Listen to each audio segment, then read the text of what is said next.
15 años de servicio ciego, una niña entre la vida y la muerte, y un mandato, sin sangre.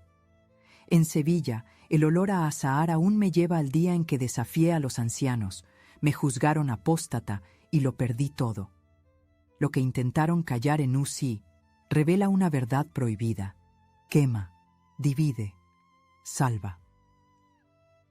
El olor a azahar de los naranjos de Sevilla todavía me transporta a aquellas mañanas cuando salía de casa con mi portafolios lleno de revistas La Atalaya y Despertad, creyendo que llevaba la verdad absoluta bajo el brazo.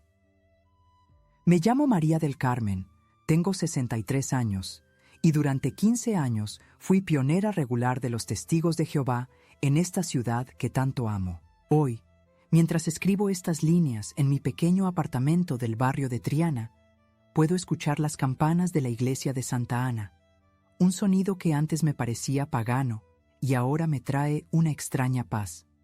Si me veis ahora, veréis a una mujer sencilla, de pelo gris recogido en una coleta baja, que viste con ropa cómoda y que disfruta de sus paseos matutinos por el mercado de la feria.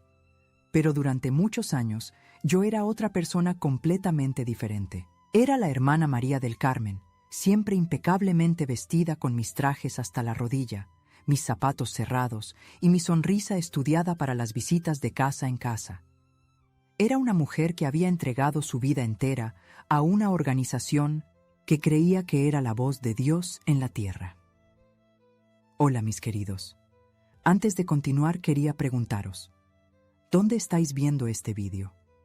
Dejádmelo en los comentarios. Me emociona saber que mi historia está llegando a diferentes rincones, de España y del mundo. Y si podéis, dejad ese like y suscribíos al canal. Eso ayuda mucho a que más personas puedan escuchar testimonios como el mío. Es importante que hablemos de estas cosas, ¿verdad? Mi rutina como pionera regular era como un reloj suizo. Cada mañana, a las 7 en punto, me levantaba con una oración en los labios y el corazón lleno de propósito. Desayunaba rápido, siempre una tostada con aceite de oliva y un café cortado. Y salía de casa para encontrarme con mi grupo de servicio en el Salón del Reino de la calle Resolana. Tenía que cumplir 90 horas de predicación al mes, lo que significaba prácticamente trabajar de tiempo completo para la organización, pero sin recibir ni un céntimo a cambio. Los sábados por la mañana eran especialmente intensos. Nos reuníamos a las 8:30 para recibir nuestras asignaciones territoriales. Javier, el anciano coordinador, un hombre de unos 50 años con bigote gris y una voz que parecía salir directamente del púlpito, siempre comenzaba nuestras reuniones con la misma frase: Hermanos, recordad que la lealtad a la organización es lealtad a Jehová mismo. Yo asentía con fervor, como todos los demás. En aquel entonces, esas palabras me llenaban de orgullo y determinación. María del Carmen, me decía Javier con esa sonrisa paternal que usaba con las hermanas más dedicadas. Tienes el don de llegar al corazón de las personas. Jehová te está usando de manera especial. Aquellos elogios me hacían sentir única, escogida, importante en el gran plan divino. Era como si tuviera una línea directa con Dios que otros no poseían. Mi territorio asignado estaba en el barrio de Polígono Sur, una zona humilde de Sevilla donde las casas eran pequeñas y las familias luchaban día a día para salir adelante. Era allí, según nos enseñaban, donde encontraríamos a los humildes de corazón, aquellas personas que Jehová estaba llamando hacia su organización. Las calles estaban siempre llenas del bullicio de los niños jugando fútbol entre los coches aparcados y las conversaciones de las mujeres asomadas a las ventanas. Fue en una de esas calles polvorientas donde conocí por primera vez a la familia Ruiz, Carmen María, José Luis y sus 2 hijas, Lucía Inés de apenas 5 años y Julieta de 14. Vivían en un pequeño piso de 2 habitaciones en un edificio de ladrillo, visto que siempre tenía manchas de humedad en las paredes exteriores. Carmen María tenía unos 30 años. Era delgada, con ojos grandes y expresivos que parecían llevar el peso del mundo. José Luis Era un hombre callado, de manos trabajadoras, que pasaba largas horas en una fábrica de aceitunas para mantener a su familia. La primera vez que llamé a su puerta fue un martes por la tarde de octubre. El sol de Sevilla todavía calentaba fuerte, y yo llevaba mi maletín de piel marrón lleno de publicaciones coloridas que prometían un paraíso en la tierra. Carmen María abrió la puerta con pequeña Lucía agarrada a su falda. La niña tenía unos rizos castaños preciosos y unos ojos curiosos que me miraron sin miedo. «Buenos días, señora», le dije con mi sonrisa más cálida. «Me llamo María del Carmen y soy una estudiante de la Biblia. ¿Le gustaría conocer una promesa maravillosa que Dios nos ha hecho sobre el futuro de nuestros hijos?» Carmen María me invitó a entrar. Su casa olía a lentejas con chorizo y a suavizante barato. Los muebles eran sencillos, pero estaban limpios y ordenados. En la pared colgaba una imagen del Sagrado Corazón de Jesús, y sobre la televisión pequeña había unas fotos familiares en marcos de plástico dorado. «Estoy pasando por un momento difícil», me confesó mientras preparaba un café. «José Luis tiene problemas en el trabajo y yo no sé qué va a hacer de nosotras si lo echan». Vi cómo sus ojos se llenaron de lágrimas que intentaba contener. Abrí mi Biblia en Mateo 6:33 y le leí: «Seguid, pues, buscando primero el reino y su justicia, y todas estas otras cosas os serán añadidas». «Esta es una promesa de Jehová Dios», le expliqué. «Él cuida de aquellos que lo buscan de corazón sincero». Aquella tarde comenzó lo que sería un estudio bíblico regular 2 veces por semana. Carmen María absorbía cada enseñanza como una esponja seca absorbe el agua. José Luis al principio se mostraba escéptico, pero poco a poco también comenzó a participar en nuestros estudios. Las niñas se sentaban en el sofá, Lucía jugando con sus muñecas y Julieta haciendo los deberes, pero siempre escuchando. En pocos meses, toda la familia estaba asistiendo a las reuniones en el Salón del Reino. Ver cómo se transformaban sus vidas me llenaba de una satisfacción profunda. José Luis consiguió estabilizar su situación laboral, una bendición de Jehová, comentábamos, y la familia comenzó a contribuir económicamente para la obra mundial, aunque tenían muy poco dinero. Pero había algo en el ambiente de 1900, aquellos días que ahora, con la perspectiva que dan los años, puedo identificar como las primeras señales de la tormenta que se avecinaba. Javier había comenzado a incrementar las expectativas sobre mi trabajo de predicación. El cuerpo gobernante nos recuerda constantemente la urgencia de estos últimos días, me decía en nuestras reuniones privadas. Necesitamos hermanas como tú, completamente dedicadas, sin distracciones mundanas. Aquellas palabras me llenaban de orgullo, pero también de una presión creciente. Cada mes tenía que entregar un informe detallado de mis actividades, horas de predicación, publicaciones, colocadas, estudios bíblicos dirigidos, reuniones asistidas. Era como si mi valor como persona se midiera únicamente por esas cifras en un papel. Una tarde de noviembre, mientras regresaba a casa después de una jornada particularmente larga de predicación, me crucé con el doctor González, nuestro médico, de familia, un hombre mayor de pelo blanco que conocía a todo el barrio. «María del Carmen», me saludó con una sonrisa. «¿Cómo está tu familia, Ruiz? Hace tiempo que no veo a la pequeña Lucía por la consulta». Sus palabras me quedaron resonando durante todo el camino a casa. Era cierto que hacía semanas que no veía a Lucía con su energía habitual. La última vez que estuve en su casa, la niña había estado más callada de lo normal, acurrucada en el regazo de su madre. Carmen María había comentado algo sobre que se cansaba mucho y había perdido el apetito, pero lo habíamos atribuido a un simple resfriado de cambio de estación. Esa noche, mientras organizaba mis publicaciones para el día siguiente y preparaba mi discurso para la reunión del jueves, sentí una extraña inquietud en el pecho. No sabía que en menos de una semana mi mundo se tambalearía de una manera que jamás había imaginado posible. Nací en 1962, en el seno de una familia católica, tradicional de Sevilla. Mi padre, Antonio Morales, Era carpintero en un pequeño taller del barrio de La Macarena, donde el olor a madera recién cortada y barniz se mezclaba con las conversaciones de los hombres que llegaban cada mañana con sus herramientas bajo el brazo. Tenía las manos ásperas y manchadas de trabajo, pero siempre limpias para la cena, cuando se sentaba a la mesa después de santiguarse y dar gracias por el pan de cada día. Mi madre, Esperanza Jiménez, era costurera y trabajaba desde casa en una máquina Singer negra que hacía un ruido rítmico que me adormecía durante las siestas de verano. Crecí entre el repique de las campanas de la Basílica de la Macarena y las procesiones de Semana Santa que llenaban nuestras calles de incienso y cánticos. Mi infancia transcurrió entre las clases en el Colegio de las Hermanas de la Caridad y las tardes jugando en el patio de nuestra casa, una vivienda humilde de 2 plantas donde el suelo de baldosas rojas siempre estaba impecable gracias a los cuidados de mi madre. Teníamos un pequeño altar en el salón principal, con una imagen de la Virgen de la Esperanza Macarena y un crucifijo que había pertenecido a mi abuela materna. Mi fe católica era sólida pero rutinaria. Iba a misa los domingos porque era lo que se esperaba de mí. Rezaba el rosario con mi madre los martes y jueves y celebraba las fiestas religiosas con la naturalidad de quien nace dentro de una tradición. Pero cuando cumplí 19 años, en 1981, algo cambió para siempre en mi vida espiritual. Fue un sábado por la mañana cuando 2 mujeres bien vestidas de piel llamaron y sonrisas cálidas. Se presentaron como hermana Rocío y hermana Isabel, estudiantes de la Biblia que querían compartir buenas noticias del reino de Dios.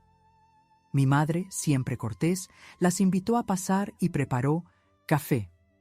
Yo estaba terminando mis estudios de magisterio y tenía esa curiosidad intelectual típica de los jóvenes que buscan respuestas a las grandes preguntas de la vida.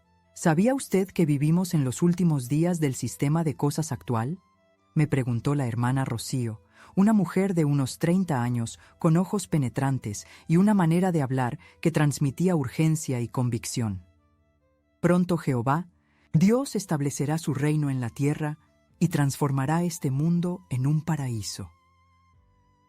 Aquellas palabras me impactaron profundamente. No era la primera vez que escuchaba hablar del reino de Dios, pero nunca con esa certeza, esa proximidad temporal, que hacía que todo pareciera real e inminente. La hermana Isabel, más mayor y con una voz suave que inspiraba confianza, abrió su Biblia y me leyó versículos que parecían describir exactamente el estado del mundo en aquellos años. Guerras, terremotos, escasez de alimentos, aumento de 1900, la criminalidad.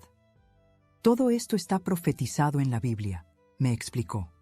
Son las señales que Jesús mismo indicó para identificar su presencia y la conclusión de este sistema de cosas. El estudio bíblico que comenzamos esa tarde se convirtió en una cita fija 2 veces por semana durante los siguientes 8 meses. Mi transformación fue gradual pero completa. Dejé de asistir a misa católica porque aprendí que era idolatría. Dejé de celebrar mi cumpleaños y la Navidad porque tenían orígenes paganos. Dejé de salir con mis amigas de siempre porque preferían diversiones mundanas, incompatibles con mi nueva fe. Mi mundo se fue reduciendo progresivamente al círculo de los testigos de Jehová, y yo me sentía cada vez más especial, más escogida, más cerca de Dios. En junio de 1982, me bauticé en una asamblea de circuito celebrada en un polideportivo de las afueras de Sevilla. El momento en que emergí de aquella piscina improvisada, con el agua corriendo por mi rostro y la certeza absoluta de que acababa de dedicar mi vida a Jehová, sigue siendo uno de los recuerdos más intensos de mi existencia. La hermana Rocío lloró de emoción cuando me abrazó. «Ahora eres verdaderamente hermana mía», me susurró al oído. Durante mis primeros años como testiga de Jehová, mi vida adquirió una estructura y un propósito que nunca había experimentado. Las 5 reuniones semanales, 2 en el Salón del Reino y una asamblea de grupo para el servicio del campo, se convirtieron en los pilares de mi rutina. Martes y jueves por la noche, estudiaba la atalaya y participaba en la escuela del ministerio teocrático, donde aprendí a hablar en público y a defender nuestras creencias con citas bíblicas. Los domingos por la mañana Asistía al discurso público y al estudio de la atalaya, donde las respuestas correctas ya estaban subrayadas en nuestras revistas. Pero fue el servicio del campo lo que realmente definió mi identidad como testiga. Cada sábado por la mañana me levantaba antes del amanecer. Me vestía con mis mejores ropas, siempre faldas hasta la rodilla, blusas de manga larga, zapatos cerrados y un peinado conservador, y salía a las calles de Sevilla con mi maletín lleno de publicaciones coloridas. Era un trabajo voluntario, no remunerado, que requería horas de preparación y una resistencia emocional considerable para enfrentar rechazos constantes. Pero yo lo hacía con gozo porque creía sinceramente que estaba salvando vidas.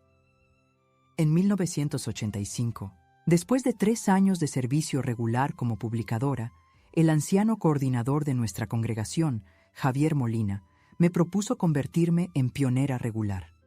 Javier era un hombre de unos 50 años, calvo, con una barba gris perfectamente recortada y unos ojos azules que parecían atravesar el alma cuando te hablaba.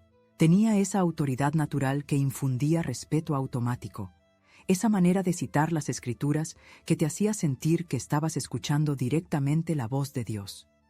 María del Carmen, me dijo en su despacho después de una reunión de Beyond 200 jueves, has demostrado cualidades excepcionales para el ministerio. El cuerpo gobernante necesita hermanas como tú, completamente dedicadas a la obra de predicación. Sus palabras me llenaron de orgullo y responsabilidad a partes iguales. Ser pionera regular significaba comprometerse a predicar 90 horas al mes, el equivalente a un trabajo de tiempo parcial.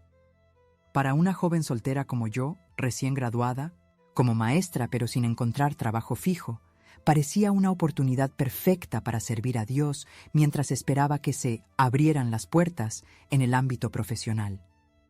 Mis padres se opusieron inicialmente. María del Carmen, tú tienes estudios, me decía mi madre con preocupación. No puedes desperdiciar tu vida tocando puertas. Pero yo había aprendido a ver la oposición familiar como una prueba de fe. Javier me había enseñado que el enemigo de Dios usaría hasta nuestros seres queridos para apartarnos del camino de la verdad. Así que interpreté las preocupaciones legítimas de mis padres como ataques satánicos a mi espiritualidad y me mantuve firme en mi decisión. Mi vida como pionera regular comenzó en enero de 1986. Era una existencia de disciplina extrema y satisfacción espiritual intensa.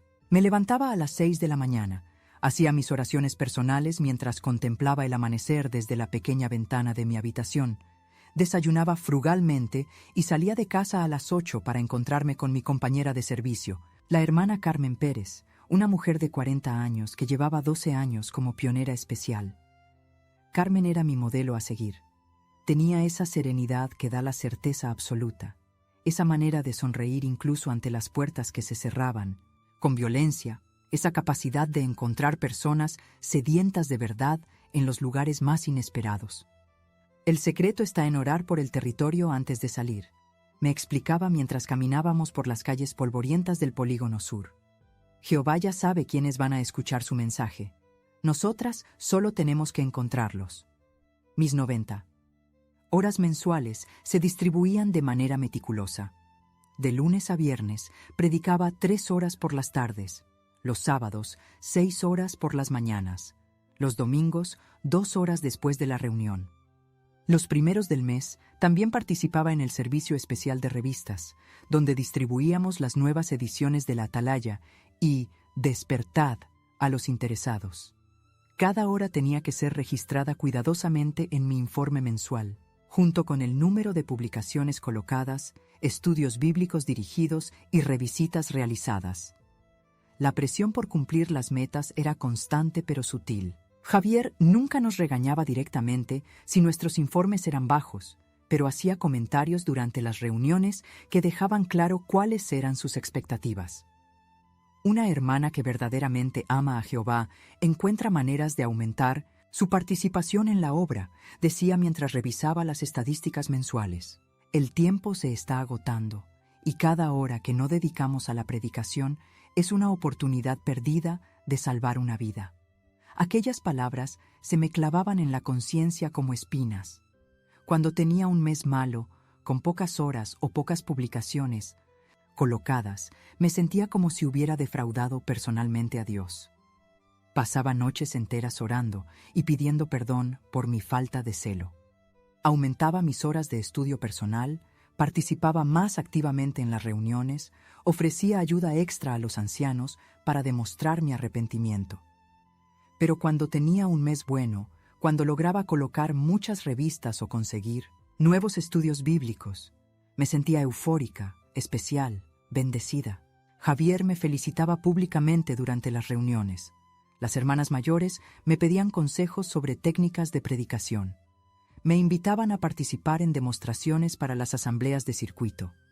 Era como una droga. La aprobación de la organización se había convertido en mi única fuente de autoestima.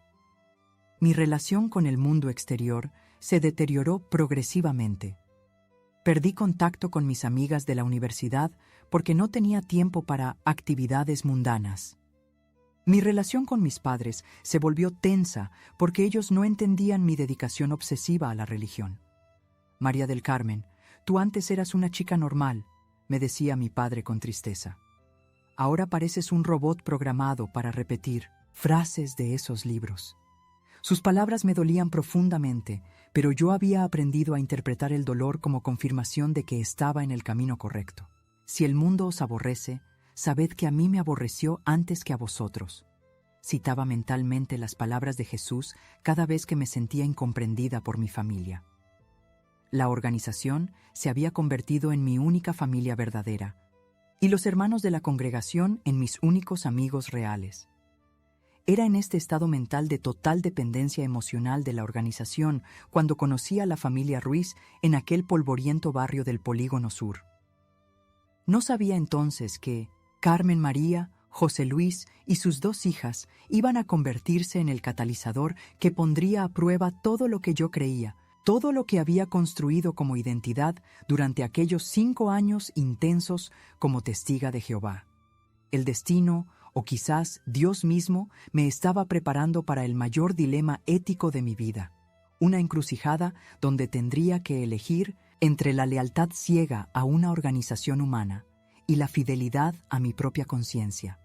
Pero en aquel momento, caminando por esas calles con mi maletín bajo el brazo y el corazón lleno de certezas absolutas, yo todavía no sabía que estaba a punto de despertar del sueño más profundo de mi vida. Llegó una mañana de diciembre cuando Carmen María me llamó por teléfono con la voz entrecortada.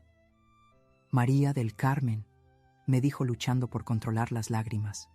Necesito que vengas. Lucía está muy rara, no quiere comer, se cansa mucho y tiene unos moretones que no se explican. Su voz tenía esa desesperación que solo una madre conoce cuando intuye que algo grave amenaza a su hijo. Cuando llegué a su casa, encontré a Lucía acurrucada en el sofá, envuelta en una manta de cuadros azules que había visto 1000 veces antes, pero ahora parecía demasiado grande para su cuerpecito diminuto. La niña que recordaba corriendo por el apartamento ahora parecía una muñeca frágil, con la piel pálida como la cera de las velas del Salón del Reino, y unos ojos que habían perdido esa chispa traviesa que tanto me gustaba. «Hola, tía María del Carmen», me saludó con una sonrisa débil, usando el título cariñoso que me había otorgado meses atrás. «Hola, mi amor», le respondí sentándome a su lado y acariciando su cabello rizado. «¿Cómo te sientes hoy?» «Muy cansada», murmuró, «y me duelen los huesos». Sus palabras me atravesaron como cuchillos. Había escuchado esa descripción antes, en las reuniones de preparación para el servicio del campo, cuando Javier nos advertía sobre las tácticas del mundo médico para hacernos renunciar a nuestros principios bíblicos. Carmen María me llevó aparte mientras José Luis jugaba con Lucía en el sofá. «Mira esto», me dijo mostrándome pequeños moretones morados en los brazos y piernas de la niña. Aparecieron de la noche a la mañana sin que se hubiera golpeado con nada, y no come, casi nada, solo quiere dormir. La angustia en sus ojos era tan palpable que sentí cómo se me hacía un nudo en el estómago. «Hermana Carmen María», le dije usando el tratamiento formal que habíamos adoptado después de su bautismo el mes anterior.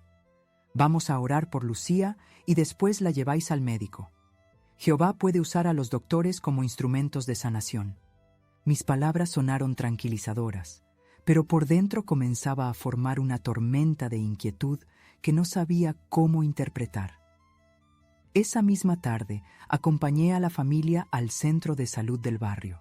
El doctor González, un hombre mayor de pelo canoso y manos suaves que había atendido a generaciones de familias en el Polígono Sur, examinó a Lucía con esa meticulosidad que da la experiencia. Palpó su abdomen, revisó sus ojos con una linterna pequeña y prestó especial atención a los misteriosos moretones que tanto habían preocupado a Carmen María. «Necesito hacer algunos análisis de sangre», anunció después de la exploración, con esa gravedad contenida que los médicos experimentados usan cuando sospechan algo serio pero no quieren alarmar prematuramente. Es probable que sea solo una anemia, pero quiero estar seguro. Sus palabras quedaron flotando en el aire como nubes antes de una tormenta. Los análisis llegaron una semana más tarde, y con ellos llegó la palabra que cambiaría nuestras vidas para siempre: leucemia. Leucemia linfoblástica aguda, para ser precisa. El doctor González nos explicó con paciencia infinita que era un tipo de cáncer de la sangre, que afectaba principalmente a niños pequeños, que el pronóstico podía ser bueno con el tratamiento adecuado, pero que requería quimioterapia inmediata y, en muchos casos, transfusiones de sangre. Transfusiones de sangre. Esas 3 palabras resonaron en mi cabeza como campanas funerarias. Inmediatamente recordé las charlas de preparación de Javier, los folletos coloridos que explicaban la posición bíblica sobre la sangre, las historias de niños testigos que habían preferido morir antes que contaminarse con sangre ajena. La sangre es sagrada, había repetido 1000 veces durante mis estudios bíblicos. Derramar sangre o consumirla es una violación directa del mandato divino. Carmen, María y José Luis se quedaron en silencio absoluto después del diagnóstico. Vi cómo sus rostros se transformaron de la esperanza inicial, al menos sabían que tenía Lucía, a la comprensión gradual de lo que eso significaba para una familia de testigos de Jehová. José Luis fue el primero en hablar. «Doctor, nosotros somos testigos de Jehová. No podemos aceptar transfusiones de sangre por motivos religiosos». El doctor González, que había trabajado en ese barrio durante más de 30 años, conocía bien las complejidades religiosas de sus pacientes. «Entiendo su posición», respondió con respeto, «pero quiero que comprendan que sin las transfusiones de sangre, las posibilidades de supervivencia de Lucía se reducen significativamente. Existen algunas alternativas, pero no son igual de efectivas». Esa noche llamé a Javier para informarle de la situación. Su respuesta fue inmediata y previsible. «Hermana María del Carmen, esta es una prueba de fe para toda la congregación. Mañana mismo voy a reunirme con la familia para fortalecerlos espiritualmente y asegurarme de que no cedan a las presiones del mundo médico». Su voz tenía esa certeza inflexible que yo había admirado durante años, pero que ahora comenzaba a sonarme diferente. A la mañana siguiente, Javier llegó a casa de los Ruiz acompañado por otros 2 ancianos, el hermano Manuel, un hombre de unos 60 años que trabajaba como electricista y llevaba más de 20 años en la organización, y el hermano Francisco, más joven, contador de profesión, que había sido nombrado anciano recientemente debido a su conocimiento excepcional de las publicaciones de la Watchtower. Llevaban una maleta llena de material, folletos sobre tratamientos médicos alternativos, cartas de apoyo del Comité de Enlace con hospitales, testimonios de familias que habían mantenido su integridad ante situaciones similares y ejemplares especiales de Despertad, dedicados exclusivamente al tema de la sangre. Era una operación militar perfectamente organizada para enfrentar lo que la organización consideraba una batalla espiritual. «Hermanos Ruiz», comenzó Javier con esa solemnidad que reservaba para las ocasiones más importantes, «Jehová os ha concedido el privilegio de demostrar vuestra lealtad de la manera más profunda posible. Como Abraham estuvo dispuesto a sacrificar A Isaac, vosotros tenéis la oportunidad de mostrar que amáis a Dios más que a vuestra propia vida. Sus palabras me produjeron un escalofrío que no pude explicar en ese momento. Carmen María y José Luis escuchaban con esa mezcla de reverencia y terror que yo conocía tan bien, la misma expresión que había visto en mi propio rostro cuando los ancianos me explicaban puntos doctrinales difíciles de aceptar. Pero Javier, se atrevió a preguntar Carmen María con voz temblorosa, ¿y si Lucía se muere? Hermana Carmen María, respondió Javier con una sonrisa que pretendía ser reconfortante. La muerte no existe para los siervos fieles de Jehová. Si Lucía muere manteniendo su integridad, despertará en el paraíso terrestre con un cuerpo perfecto, sin enfermedad, sin dolor. Pero si acepta sangre para mantenerse viva en este sistema moribundo, puede perder la vida eterna. El hermano Manuel añadió: además, hermana, los médicos exageran los riesgos. Tenemos documentación de muchos casos donde niños con leucemia se han curado sin transfusiones de sangre. Los tratamientos alternativos son muy efectivos cuando se combinan con fe absoluta en Jehová. Yo permanecí en silencio durante toda la reunión, pero por dentro comenzaba a librarse una batalla que no sabía cómo resolver. Por un lado, toda mi formación como testigo me decía que los ancianos tenían razón, que obedecer a Dios era más importante que preservar la vida temporal, que la sangre era efectivamente sagrada según las Escrituras. Por otro lado, miraba a Lucía, cada vez más pálida, más débil, más pequeña, y algo profundo en mi interior gritaba que aquello no podía estar bien. Los días siguientes fueron un torbellino de actividad congregacional. Javier organizó turnos de hermanos para acompañar a la familia al hospital, asegurándose de que siempre hubiera testigos espirituales presentes durante cualquier conversación con el personal médico. Me asignó el papel de hermana de apoyo especial para Carmen María, lo que significaba que debía estar disponible las 24 horas del día para fortalecerla espiritualmente si mostraba signos de debilidad. María del Carmen, me explicó en una reunión privada en su despacho. Tú tienes una influencia especial sobre esa familia. Ellos te aman y confían en ti. Tu responsabilidad ante Jehová es asegurarte de que no cometan un acto de apostasía, aceptando sangre.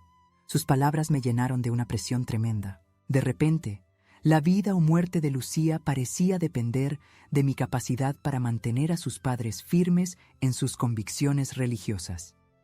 Durante esas semanas terribles, acompañé a Carmen María a todas las citas médicas.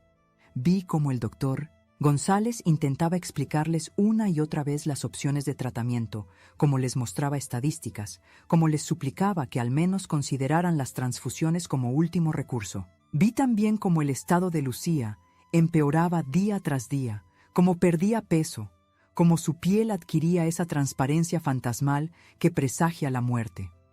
Una tarde, mientras esperábamos en la sala de pediatría del hospital, Carmen María me agarró la mano con una fuerza desesperada. María del Carmen, me susurró, ¿tú crees que estamos haciendo lo correcto? Su pregunta me atravesó como una lanza. Era la misma pregunta que yo me hacía en secreto cada noche. La misma, duda que crecía en mi corazón como una semilla incómoda. Hermana Carmen María, le respondí repitiendo las frases que había memorizado durante años de entrenamiento. Tenemos que confiar en Jehová. Él sabe lo que es mejor para Lucía. Pero mientras pronunciaba esas palabras, sentí como si estuviera traicionando algo fundamental en mi interior. Fue en ese momento cuando Julieta, la hermana mayor de Lucía, tenía esa madurez prematura que desarrollan los niños cuando enfrentan tragedias familiares. «Mamá», le dijo a Carmen María con una determinación que me sorprendió. Yo he estado leyendo sobre la leucemia en Internet. Los doctores tienen razón. Sin las transfusiones, Lucía se va a morir. Sus palabras cayeron como una bomba en el silencio de la sala de espera. Carmen María la miró horrorizada. Julieta, no puedes decir esas cosas. Los ancianos nos han explicado que Jehová va a cuidar de Lucía si mantenemos nuestra fe. pero Julieta no se intimidó. Mamá, yo amo a Jehová, pero también amo a mi hermana, y creo que Dios quiere que salvemos su vida, no que la dejemos morir por orgullo religioso. Julieta, la reprendió Carmen María, pero su voz sonaba insegura, como si las palabras de su hija hubieran tocado alguna cuerda sensible en su corazón maternal. Yo vi cómo la duda comenzaba a filtrarse en sus ojos, como la certeza absoluta que habíamos construido durante meses de estudios bíblicos empezaba a tambalearse ante la realidad cruda de ver morir a su hija pequeña. Esa noche no pude dormir. Caminé por mi pequeño apartamento como un león enjaulado, orando, leyendo la Biblia, tratando de encontrar una respuesta clara que silenciara las voces contradictorias en mi cabeza. Por primera vez en 5 años como testigo de Jehová, abrí la Biblia sin consultar las publicaciones de la Watchtower para guiar mi interpretación. Leí sobre Jesús sanando enfermos, sobre su compasión hacia los que sufrían, sobre su mensaje de amor incondicional. No encontré ni una sola palabra de Jesús rechazando ayuda médica. No encontré ni una sola historia donde el amor a Dios requiriera dejar morir a un niño inocente. En cambio, encontré versículos como «Misericordia quiero y no sacrificio», y «El sábado fue hecho para el hombre, no el hombre para el sábado». Por primera vez en años, comencé a preguntarme si nuestras interpretaciones doctrinales no estaban convirtiendo la religión en algo opuesto al mensaje de amor que Jesús había predicado. A la mañana siguiente, recibí una llamada urgente de Carmen María. Lucía había empeorado durante la noche y había sido ingresada en cuidados intensivos. «María del Carmen, ven rápido», me suplicó entre sollozos. «Los médicos dicen que si no hacemos algo hoy, puede ser demasiado tarde». Cuando llegué al hospital, encontré a toda la familia Ruiz en la sala de espera de la UCI pediátrica. José Luis tenía los ojos rojos de llorar y las manos temblorosas. Carmen María se aferraba a una revista. «Despertad», como si fuera un salvavidas. Julieta estaba sentada aparte, con la mandíbula apretada y una expresión de determinación que me recordó dolorosamente a mí misma. Javier ya estaba allí, acompañado por el hermano Manuel y 2 hermanas mayores de la congregación que habían llegado para ofrecer apoyo espiritual. El ambiente era tenso, cargado de esa electricidad que precede a las tormentas más violentas. Presentía que estábamos a punto de llegar al momento de la verdad, ese punto de no retorno donde tendríamos que elegir entre la obediencia religiosa y la voz de la conciencia. Y en el fondo de mi corazón ya sabía cuál iba a ser mi elección. El doctor González nos convocó a todos a la sala de reuniones familiares de la UCI pediátrica. Era una habitación pequeña, con paredes color crema, 2 sofás gastados y una mesa baja donde alguien había dejado unos folletos sobre el duelo. El olor a desinfectante se mezclaba con el aroma del café que había en un rincón, creando esa atmósfera hospitalaria que todos conocemos y ninguno queremos experimentar. «La situación de Lucía es crítica», comenzó el doctor con esa gravedad contenida que había perfeccionado después de décadas comunicando malas noticias. «Sus niveles de hemoglobina están peligrosamente bajos. Necesita una transfusión de sangre inmediatamente. Sin ella, me temo que no pasará de esta noche». El silencio que siguió a sus palabras fue ensordecedor. Carmen María se aferró a la mano de José Luis como si fuera un salvavidas. Julieta tenía los puños apretados y la mandíbula tensa.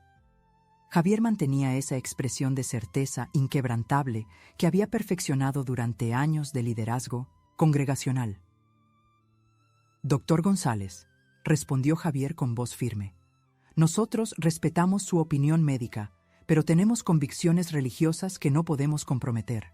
La sangre es sagrada para nosotros. Preferimos confiar en Jehová y buscar tratamientos alternativos». El doctor lo miró con una mezcla de frustración y compasión. «Señor Molina, entiendo sus creencias, pero les aseguro que no existen alternativas viables en este caso. Hemos probado todo lo que está a nuestro alcance. La niña necesita sangre para vivir». «El problema, doctor», intervino el hermano Manuel, «es que usted está pensando solo en esta vida temporal. Nosotros pensamos en la vida eterna. Si Lucía muere manteniendo su integridad ante Dios, resucitará en el paraíso terrestre. Pero si acepta sangre, puede perder su salvación eterna. Fue en ese momento cuando algo se rompió dentro de mí. Miré a Carmen María, que lloraba en silencio, y después miré a Lucía a través del cristal de la UCE, tan pequeña, tan pálida, con tubos saliendo de su cuerpecito frágil.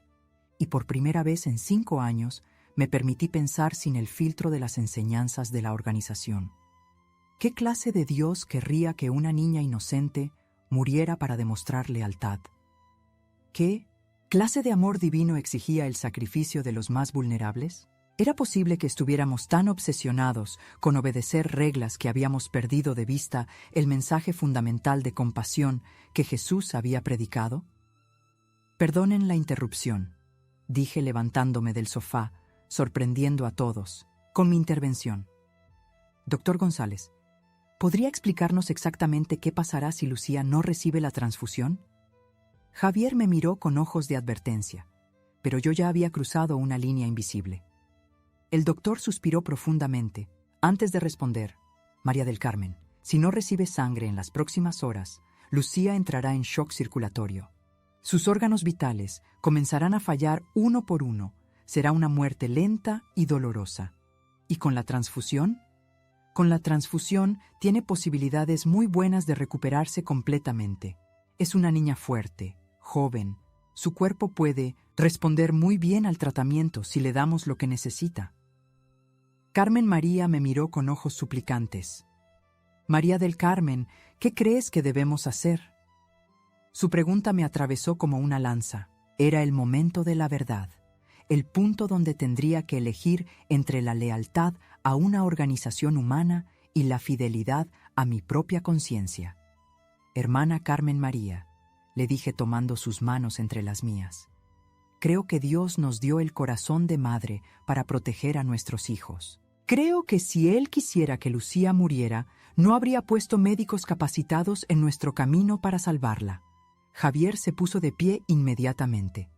María del Carmen, cuidado con lo que dices.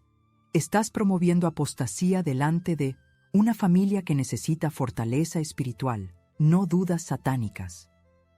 Pero yo ya no podía detenerme. 5 años de represión, de dudas silenciadas, de conciencia asfixiada, salieron de mi boca como un torrente incontenible. Javier, ¿dónde? ¿Dice la Biblia que debemos dejar morir a los niños para demostrar fe? ¿Dónde dice Jesús que el amor a Dios requiere sacrificar a los inocentes?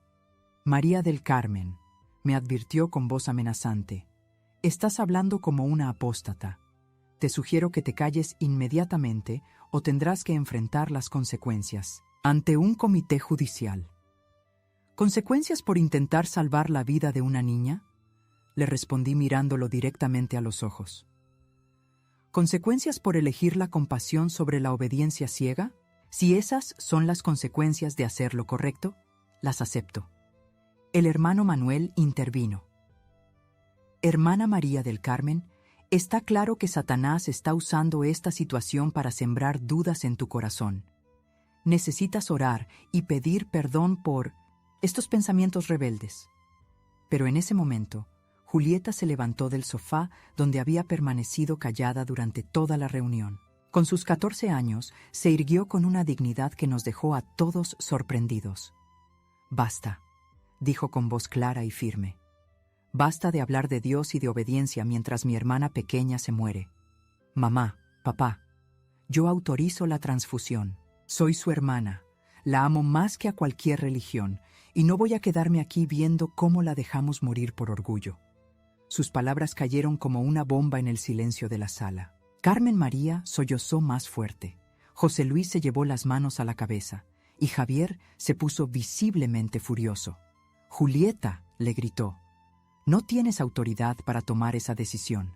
Eres menor de edad y además estás hablando bajo influencia emocional. Esta es una decisión que deben tomar tus padres siguiendo principios bíblicos». Pero Julieta no se intimidó. «Mis padres están confundidos por sus enseñanzas. Alguien tiene que pensar con claridad aquí. Doctor González, ¿qué necesita para autorizar la transfusión?». El doctor miró a todos los presentes, claramente incómodo con la tensión familiar. Necesito el consentimiento de los padres, o, en casos excepcionales, puedo actuar bajo la doctrina del menor en riesgo si considero que está en peligro inmediato. Doctor, le dije acercándome a él, esta niña está en peligro inmediato. Sus padres están siendo manipulados por creencias que no tienen base médica. Por favor, haga lo que tiene que hacer para salvarla. Javier explotó. María de Lourdes, entonces, Carmen, acabas de cometer un acto de apostasía delante de testigos. Estás alentando a una familia a desobedecer a Jehová y estás interfiriendo con sus decisiones religiosas. No estoy interfiriendo con su religión, le respondí con una calma que me sorprendió a mí misma.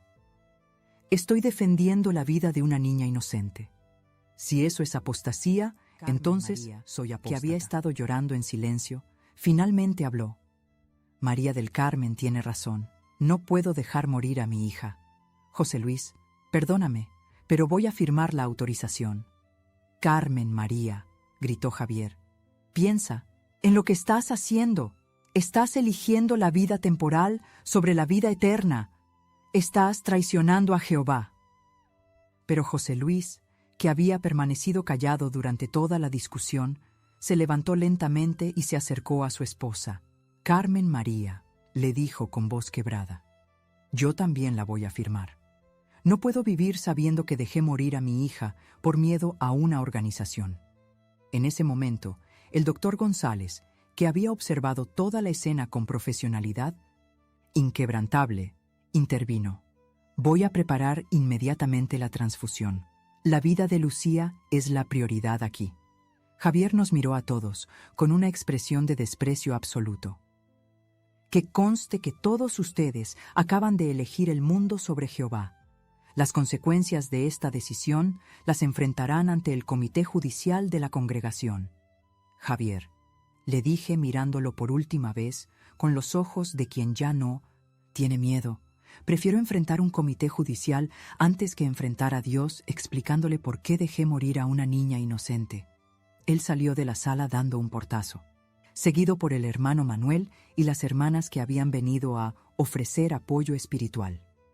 Nos quedamos solos, Carmen María, José Luis, Julieta, el doctor González y yo. En el silencio que siguió, solo se escuchaba el llanto suave de Carmen, María y el sonido distante de las máquinas que mantenían viva a Lucía. Doctor, dijo José Luis con voz temblorosa, haga lo que tenga que hacer para salvar a nuestra hija. 2 horas más tarde, mientras la sangre que salvaría la vida de Lucía fluía por sus pequeñas venas, me quedé sola en la sala de espera, contemplando las consecuencias de la decisión más importante de mi vida. Sabía que había cruzado el punto de no retorno. Sabía que mi vida como testigo de Jehová había terminado para siempre. Sabía que perdería amigos, familia espiritual, identidad, propósito. Pero también sabía, con una certeza que venía de lo más profundo de mi alma, que había hecho lo correcto. La transfusión que salvó la vida de Lucía marcó el comienzo del fin de mi existencia como testigo de Jehová, pero también el inicio de una reconstrucción personal que me obligaría a replantear cada aspecto de mi identidad. Al día siguiente de aquella noche terrible en el hospital, mientras Lucía dormía tranquila por primera vez en semanas, con sangre nueva corriendo por sus venas, recibí la llamada que había estado esperando. María del Carmen, era la voz de Javier, fría como el mármol de una tumba. El cuerpo de ancianos te convoca a una reunión judicial mañana a las 8 de la noche. Las acusaciones son apostasía, promover desobediencia a la organización de Jehová e interferir con las decisiones religiosas de una familia dedicada. Colgué el teléfono y me quedé sentada en mi pequeña cocina, contemplando la luz dorada del atardecer sevillano que se filtraba por la ventana.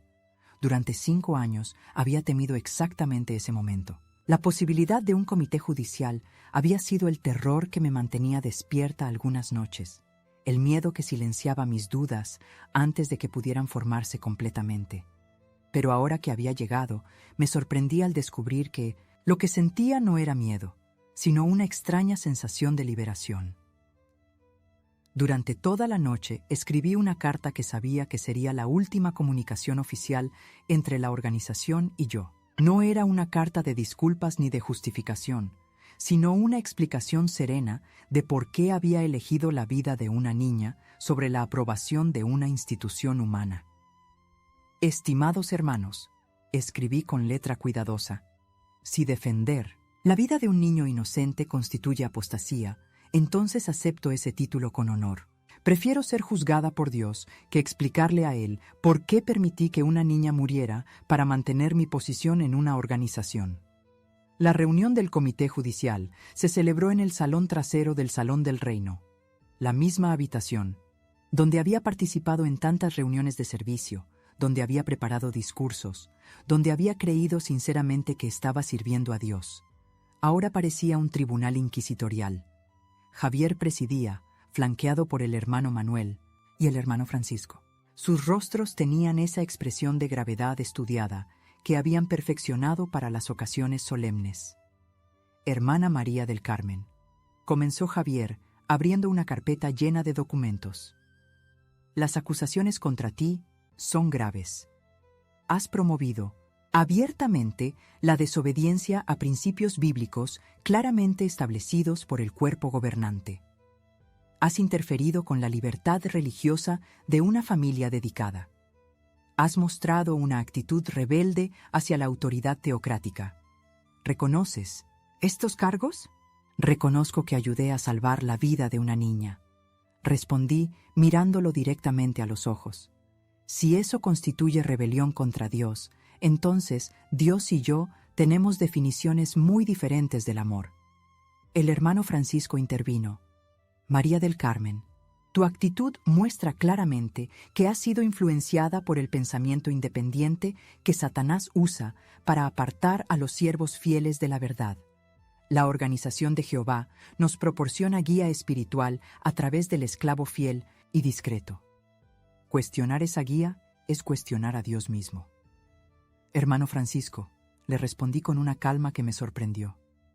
He leído la Biblia muchas veces durante estos años. He buscado versículos donde Jesús ordene dejar morir niños para demostrar fe. No los he encontrado.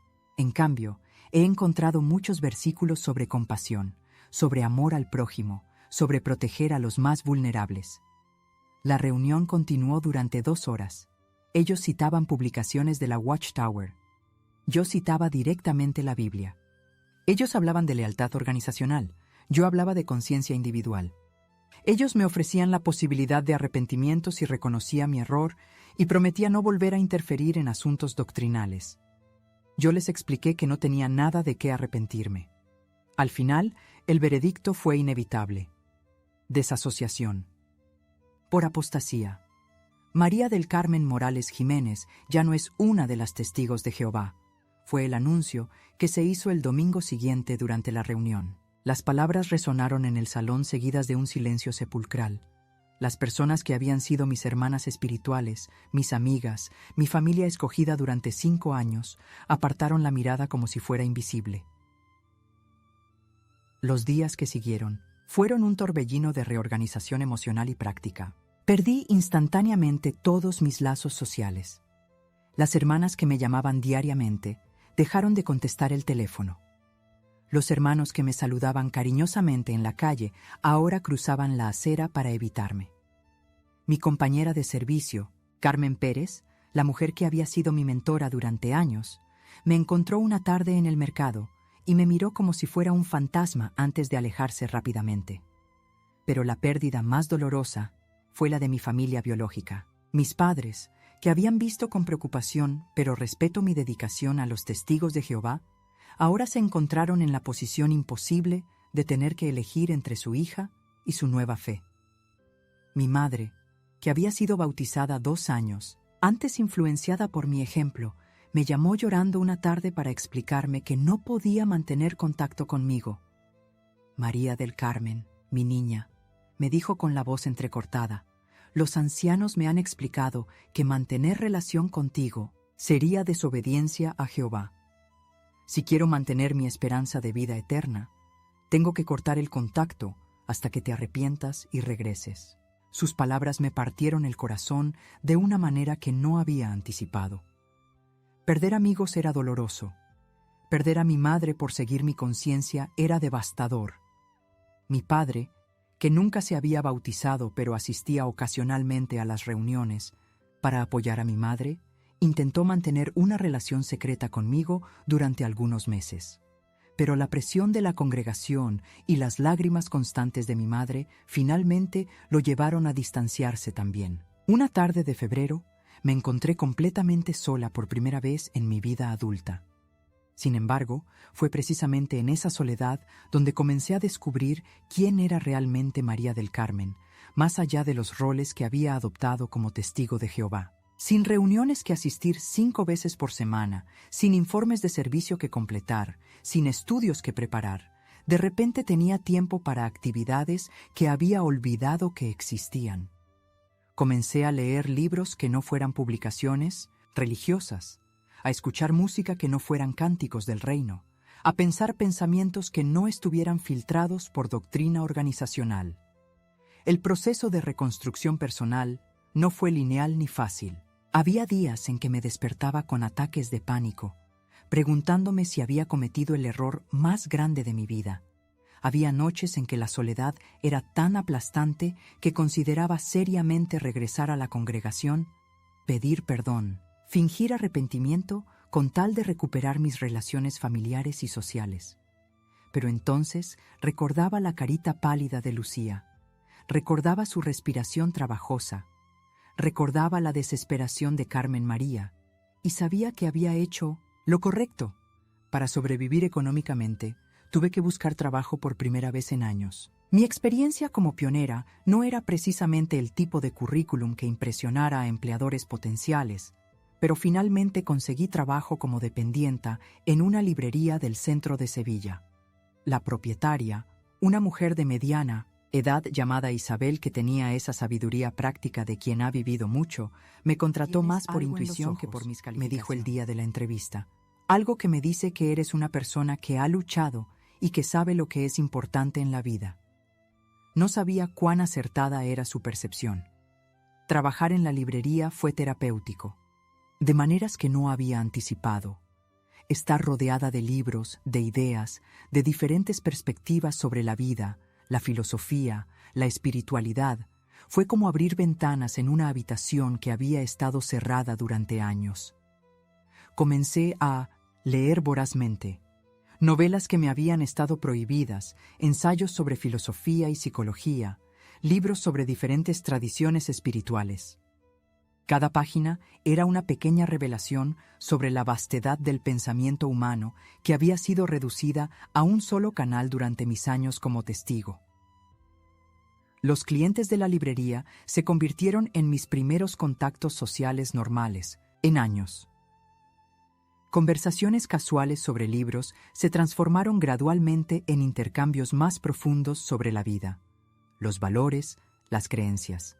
Descubrí que era posible tener relaciones significativas con personas que no compartían mis convicciones religiosas, algo que había sido impensable durante mis años de condicionamiento organizacional. Fue en la librería donde conocí a Elena, una psicóloga jubilada de unos 60 años que se convirtió en mi primera amiga real fuera de la organización. Elena había pasado su carrera trabajando con víctimas de abuso psicológico y reconoció inmediatamente los síntomas del trauma religioso en mi comportamiento. Sin ser intrusiva, sin intentar analizarme profesionalmente, me ofreció la perspectiva y el apoyo que necesitaba para entender lo que había experimentado. María del Carmen, me dijo una tarde mientras tomábamos café después del cierre de la librería. Lo que has vivido tiene nombre. Se llama abuso psicológico religioso. Es un patrón de control que usan algunas organizaciones para mantener a sus miembros dependientes y sumisos. No eres débil por haber caído en ello, y no eres rebelde por haber salido de ello. Eres una sobreviviente. Sus palabras fueron una revelación. Por primera vez entendí que mi experiencia no había sido única, que no era una deficiencia espiritual, personal, sino el resultado predecible de técnicas de manipulación psicológica bien documentadas. Ese entendimiento fue el comienzo de mi verdadera sanación.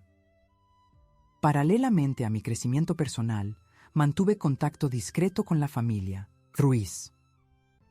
Lucía se recuperó completamente de su leucemia gracias al tratamiento que incluía las transfusiones de sangre que habíamos autorizado. Ver su transformación, de esa niña pálida y moribunda a una pequeña llena de energía y vida, confirmaba diariamente que había tomado la decisión correcta. Carmen María y José Luis también fueron desasociados por aceptar las transfusiones, pero a diferencia de mí, ellos lucharon durante meses con sentimientos de culpa y terror espiritual. Había sido criados en la organización desde niños. Toda su cosmovisión, todas sus relaciones familiares, toda su identidad estaba entrelazada, con ser testigos de Jehová. La transición fue brutal para ellos. Julieta, por el contrario, floreció fuera de las restricciones organizacionales. A los 14 años demostró una madurez emocional extraordinaria, apoyando a sus padres durante los momentos más difíciles, cuidando a Lucía durante su recuperación y manteniendo una perspectiva clara sobre las prioridades verdaderas de la vida. María del Carmen, me dijo una tarde mientras visitaba a Lucía, gracias por enseñarnos que amar a Dios no significa dejar morir a la gente. Durante ese periodo de transición comencé a escribir. Inicialmente eran solo reflexiones personales, intentos de procesar las emociones complejas que experimentaba cada día, pero gradualmente se convirtieron en algo más estructurado. El testimonio de una mujer que había encontrado el valor para elegir la vida sobre la obediencia ciega, la conciencia sobre la conformidad, el amor verdadero sobre el miedo religioso. Esos escritos se convertirían, años más tarde, en la base del testimonio que compartiría con el mundo.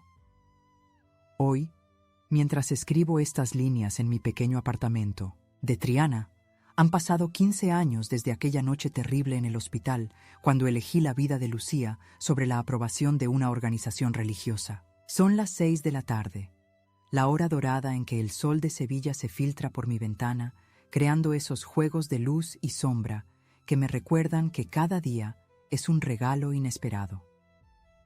En mi mesa tengo una foto de Lucía el día de su graduación, universitaria, sonriente y saludable, estudiando medicina pediátrica porque quiere ayudar a otros niños como me ayudaron a mí. La vida, después de los testigos de Jehová, no fue el colapso espiritual que me habían prometido que sería.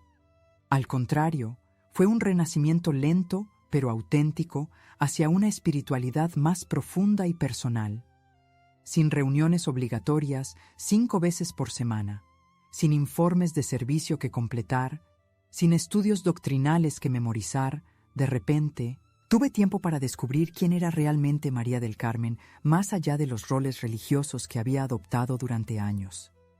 Mi trabajo en la librería de Isabel se convirtió en mucho más que un empleo. Se transformó en un laboratorio de redescubrimiento personal donde cada libro que vendía, cada conversación que tenía con los clientes, cada autor que conocía a través de las páginas, era una ventana hacia la vastedad del pensamiento humano que había sido reducida a un solo canal durante mis años como testigo.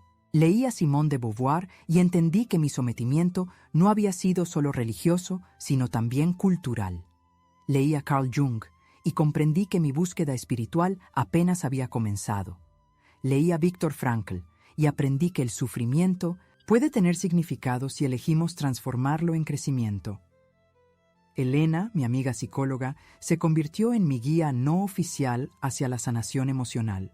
Sin sesiones formales de terapia, sin diagnósticos clínicos, simplemente con la sabiduría de una mujer que había dedicado su vida a entender el trauma y la recuperación, me ayudó a nombrar lo que había experimentado: abuso psicológico, religioso, técnicas de control mental, manipulación emocional sistemática. María del Carmen, me dijo una tarde mientras caminábamos por el parque de María Luisa, lo que has vivido no fue una falla espiritual personal, fue el resultado predecible de técnicas de manipulación que están documentadas en la literatura psicológica. No eres débil por haber caído en ello, eres fuerte por haber salido. La familia Ruiz se convirtió en mi familia escogida de maneras que nunca anticipé. Carmen María, José Luis, Julieta y Lucía no solo sobrevivieron a su expulsión de la organización, florecieron de maneras hermosas. Carmen María retomó sus estudios de enfermería que había abandonado cuando se casó, convirtiéndose en una defensora apasionada de los derechos de los pacientes en el hospital donde trabaja. José Luis descubrió una vocación tardía como carpintero artesanal, creando muebles hermosos que vende en mercados locales.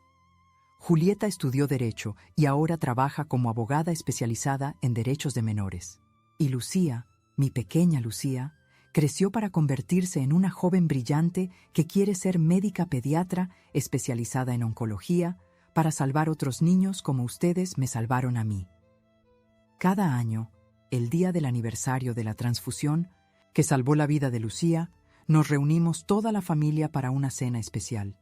No es una celebración religiosa, no hay oraciones formales ni rituales organizados. Es simplemente un momento para recordar que el amor verdadero siempre elige la vida, que la compasión auténtica nunca exige sacrificios crueles, que proteger a los vulnerables vale cualquier precio personal que tengamos que pagar. Durante estos 15 años he mantenido contacto ocasional con otras personas que han salido de organizaciones religiosas controladoras. A través de Elena, conocí a un grupo informal de apoyo para exmiembros de sectas religiosas. Y aunque nunca me convertí en una activista formal, sí he compartido mi historia con docenas de personas que estaban atravesando procesos similares de despertar y salida. Cada testimonio que he escuchado, cada lágrima que he visto derramar, cada momento de liberación que he presenciado, me ha confirmado que mi decisión de hablar la verdad aquella noche en el hospital fue correcta. Una de las historias que más me impactó fue la de Rosa, una mujer de mi edad que había perdido a 2 hijos por rechazar transfusiones de sangre antes de encontrar el valor para cuestionar la doctrina. María del Carmen me dijo en una de nuestras conversaciones: «Tu historia me enseñó que nunca es demasiado tarde para elegir la vida sobre la obediencia ciega. Gracias a tu ejemplo, pude salvar a mi tercer hijo cuando se enfermó de leucemia. Ahora es un médico que trabaja salvando otros niños». Sus palabras me recordaron que nuestras decisiones individuales de valentía pueden tener ondas expansivas que tocan vidas que nunca conoceremos directamente. Mi relación con la espiritualidad también evolucionó de maneras que nunca había imaginado. Sin la mediación de una organización humana, sin la presión de conformarme a interpretaciones doctrinales rígidas, desarrollé una fe más personal, más íntima, más auténtica. Leo la Biblia, ahora no buscando pruebas para posiciones teológicas predeterminadas, sino buscando sabiduría, consuelo, inspiración para vivir mejor. Oro no según fórmulas memorizadas, sino desde la honestidad cruda de mi corazón. Encuentro a Dios no en edificios religiosos o reuniones organizadas, sino en actos de compasión, en momentos de belleza natural, en conexiones humanas auténticas. Hace 5 años comencé a escribir mis memorias, inicialmente solo para procesar mis propias experiencias, pero gradualmente con la comprensión de que mi historia podría ser útil, fue catártico y doloroso a partes iguales. Revivir los momentos más oscuros de mi vida, recordar el miedo, la confusión, la sensación de traición, no fue fácil, pero también me permitió reconocer la fortaleza que había desarrollado, la sabiduría que había ganado, la paz que había encontrado. El libro se publicó el año pasado con una editorial pequeña pero respetada que se especializa en testimonios de supervivientes de abuso religioso. No se ha convertido en un bestseller internacional, pero ha llegado a las manos que necesitaba alcanzar. He recibido cartas de madres que han encontrado valor para proteger a sus hijos de doctrinas destructivas, de jóvenes que han elegido seguir su educación en lugar de dedicar su vida a la predicación, de familias enteras que han encontrado la fuerza para salir de organizaciones controladoras juntas. Una de las cartas más emotivas que recibí fue de una mujer llamada Patricia que vivía en México. María del Carmen, su libro llegó a mis manos en el momento exacto en que estaba considerando aceptar un estudio bíblico con los testigos de Jehová. Había perdido a mi marido en un accidente y me sentía muy vulnerable espiritualmente. Su historia me mostró los peligros ocultos detrás de las sonrisas amables y las promesas de paraíso. Gracias por su valentía al compartir su experiencia. Elegí buscar consuelo en una iglesia local donde me recibieron sin condiciones y donde puedo hacer las preguntas que necesito hacer sin miedo al juicio. Mi relación con mi familia biológica sigue siendo complicada. Mis padres, ahora ancianos y todavía activos en la organización, mantienen el protocolo de evitarme completamente. En los raros momentos en que nos cruzamos en la calle, desvían la mirada como si fuera invisible. Es doloroso, pero he aprendido a aceptar que algunas pérdidas son el precio inevitable de vivir según nuestra conciencia. He encontrado familia en lugares inesperados. En Elena y su marido, que me invitan a todas sus celebraciones familiares. En Isabel, que se ha convertido en la hermana mayor que nunca tuve. En los Ruiz, que me consideran la abuela adoptiva de sus hijos. El domingo pasado, mientras caminaba por el centro de Sevilla, me crucé casualmente con Javier, el anciano que había dirigido mi comité judicial 15 años atrás. Ahora es un hombre de 65 años, más delgado, con el pelo completamente gris, que camina con la ligera encorvadura de quien ha llevado responsabilidades pesadas durante mucho tiempo. Por un momento nuestros ojos se encontraron. Vi en su mirada algo que me sorprendió. No el desprecio o la desaprobación que había esperado, sino algo que parecía tristeza, tal vez incluso respeto. No intercambiamos palabras, pero en ese segundo, de conexión visual, entendí algo importante. Él también había pagado un precio por mantener la estructura que lo había definido durante toda su vida adulta.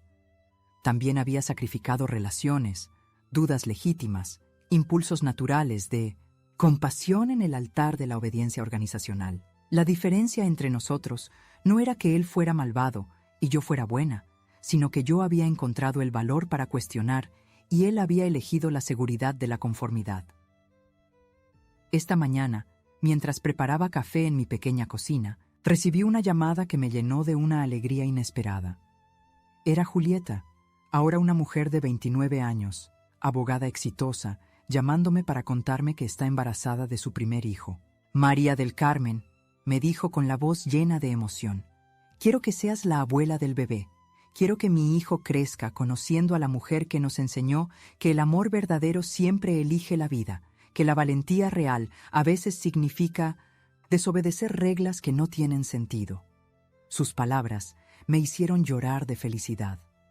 Este bebé que nacerá en unos meses crecerá en un mundo donde podrá hacer preguntas sin miedo, donde podrá explorar su espiritualidad sin coerción, donde sabrá que es amado incondicionalmente sin importar las decisiones religiosas que tome en su vida. Será parte de una nueva generación que heredará la libertad que algunas de nosotras pagamos tan caro para conseguir. Mientras el sol se pone sobre los tejados de Sevilla y las campanas de Santa Ana tocan las 8 de la tarde, me siento en mi pequeño balcón con una taza de té y reflexiono sobre el camino que me ha traído hasta aquí. No ha sido fácil. Ha habido momentos de soledad profunda, de duda atormentadora, de grief por las relaciones perdidas y la identidad abandonada. Pero también ha habido momentos de una paz tan profunda, de una libertad tan auténtica, de un amor tan incondicional, que sé con certeza absoluta que elegiría el mismo camino otra vez. Ahora entiendo que la vida no se trata de obedecer ciegamente a sistemas humanos imperfectos, sino de desarrollar la sabiduría para distinguir entre el bien y el mal, la compasión para proteger a los vulnerables, la valentía para hablar cuando el silencio perpetúa la injusticia. Se trata de elegir la vida sobre la muerte, el amor sobre el miedo, la verdad sobre la conveniencia. Si mi historia ha llegado hasta ustedes, es porque alguien tuvo el valor de compartirla, porque alguien creyó que valía la pena contar, porque alguien entendió que los testimonios de quienes han elegido la libertad pueden iluminar el camino para otros que todavía están encontrando su propio valor para cuestionar, para buscar, para elegir. Esta es una historia real, compartilhada por de nossos inscritos. Muito obrigado por confiar em nós. Se você também tem uma história que gostaria de compartilhar, escreva nos comentários. Nos ficaremos muito felizes em contar sua história em nosso canal. A ustedes que han llegado hasta aqui, gracias por acompanhar-me en este viaje de dolor y renacimiento. Si están cuestionando algo en sus propias vidas, si sienten que su voz interior les susurra verdades que temen escuchar, si están considerando elegir la compasión sobre la conformidad, sepan que no están solos. La verdad puede doler al principio, pero siempre libera al final. Y la libertad, queridos míos, siempre vale cualquier precio que tengamos que pagar por ella.